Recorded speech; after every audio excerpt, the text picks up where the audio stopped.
And so I had a friend, Brother Ken, that had gotten saved, probably 3 or 4 years before I did.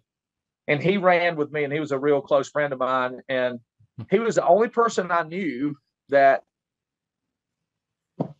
I could call. And Right. so I looked him up and I called him, and his name's Adrian. And I said, Adrian, I said, man, I said, I got saved. And he said, well, that's great, brother. And I told him what had happened, just what I told you. And he said, well, if you want to be a preacher, God's called you to be a preacher. He said, our church has a Bible college. Oh, And wow. he said, and it starts next Monday. It's good timing. He said, if you want to go, he said, you can come with me.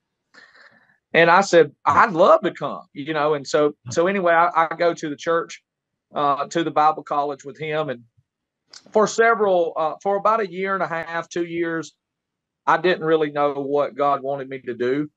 Mm-hmm. I went to church, and we joined a local church, and I served in every capacity I could serve in. And that would be something I'd tell anybody. I'd say, listen, if you're gonna serve the Lord, serve it in everything that the local church does. Be involved in it.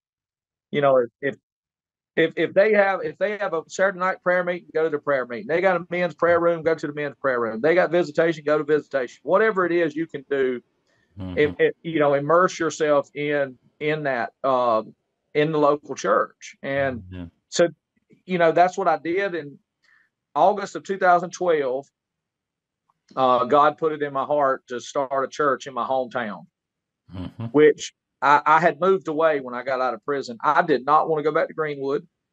Right. I mean, I just didn't. I didn't want to face people, and I certainly didn't want to face them with, "Oh, I'm a preacher now," right? Mm-hmm. And so that's exactly what God wanted me to do.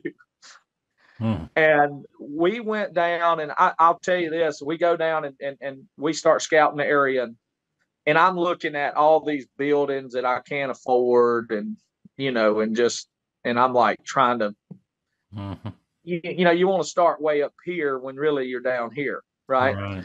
Yeah. And I just I prayed and I asked God. I said, God, why you got me down here doing this? I said, there ain't no way that I can get any building, and God just spoke to me and said, why are you trying to get you don't have but you and your 3 kids and your wife. There ain't but 5 of y'all. You don't need a big building.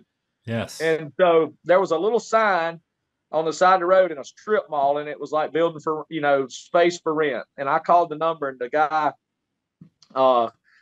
he said, yeah, I'll rent you the space. And I mean, it was probably 15 by 15, just an office space essentially. Right. Yeah. And we got 15 little folding chairs. A church gave us the metal folding chairs, and I made a pulpit out of like plywood.